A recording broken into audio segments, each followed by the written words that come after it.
Electricity board contract workers association CITU-വിന്റെ സംസ്ഥാന ശില്പശാല തൃശൂരിൽ നടന്നു.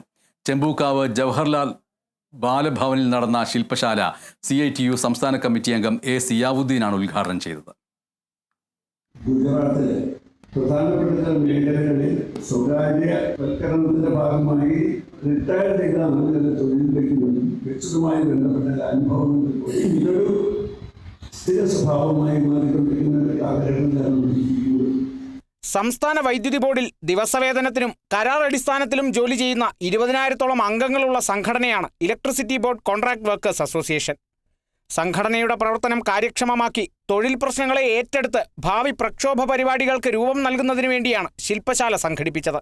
സംസ്ഥാനത്തിന്റെ വിവിധ ജില്ലകളിൽ നിന്നുള്ള തെരഞ്ഞെടുക്കപ്പെട്ട പ്രതിനിധികൾ ശില്പശാലയിൽ പങ്കെടുത്തു. അസോസിയേഷൻ സംസ്ഥാന പ്രസിഡന്റ് VV വിജയൻ അധ്യക്ഷത വഹിച്ചു.